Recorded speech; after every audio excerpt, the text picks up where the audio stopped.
सोरडा Lions club स्वच्छाकृत रक्तदान शिविर गंजाम जिला सोरडा लायन्स क्लब कांधुणी देवी सेवा संघ और आड़प मंडप पूजा कमिटी आनुकूल स्वच्छाकृत रक्तदान शिविर अनुष्ठित हो शिविर को सोरडा विज्ञापित अंचल परिषद कार्यनिर्वाही अधिकारी उमेश चंद्र साहू उद्घाटन करथिबा बेले क्लब सभापति तथा सोरडा एनएससी अध्यक्ष शिवशंकर पंडा संपादक महेश्वर साहू आशिका समवाय केन्द्र बैंक निर्देशक बसंत स्वाई फकीरमोहन विश्वविद्यालय पूर्वतन कुलपति शिव अधिकारी और क्लबर समस्त सदस्य उपस्थित थिले।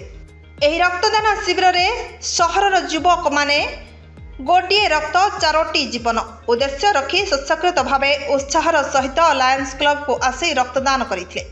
मध्याह्न सुधा 30 यूनिट रक्त संग्रह होइतबा बेले रक्त संग्रह चालू रही।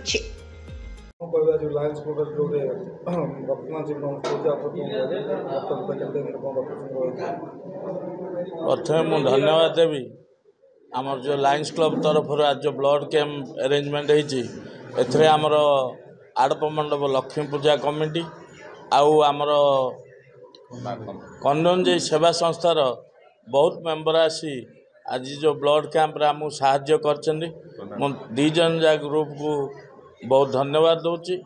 ता बाद आम लायन्स क्लब विभिन्न मेंबर मान देइछन्ती आमर हॉस्पिटल दी जन डॉक्टर भी आसिक देइछन्ती बहुत लोग आसिक देलेनी। वर्तमान कार्यक्रम चालू रही समस्त सोरडावासी धन्यवाद देवी जेहेतु आम प्रत्येक वर्ष 2टी ब्लड कैंप करचु। प्रथम आम जनवरी मसरे करूँ एवं सेकेंड टाइम करचु। मु आम लायन्स क्लब समस्त कर्मकर्ता भी धन्यवाद दूची। वर्तमान 30 यूनिट रक्त संग्रह सरला आग को जहाँ हम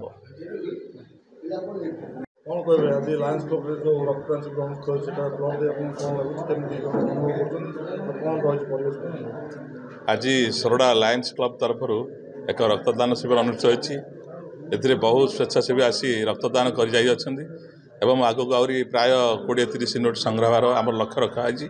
तेणु मु अनुष्ठान समस्त कार्यकर्ता एवं ऑफिस बियर जो मैंने अच्छा से बहुत साधुवाद जनाऊँगी। एवं लायन्स क्लब हूँ गोटे बहुत वेलफेयर कार्यक्रम हाथ नौ आज यहाँ रक्तदान शिविर करामर कार घर पोड़ी हेले पाखे साहाय्य करजेकोसी गोटे डिजास्टर मैनेजमेंट कार्य आम योगदान करूँ। एवं आमर शीत दिन में आम शीत वस्त्र बंटन करूँ। विभिन्न प्रकार वेलफेयर काम आम जनमंगल काम कार्य कर आसुँ। तेणु मु समस्त आमर कार्यकर्ता एवं आज जो ये रक्तदान शिविर जो एमकेसी आमर रक्त संग्रह कर समस्त डॉक्टर एवं आमर कार्यकर्ता समस्त को धन्यवाद दूची।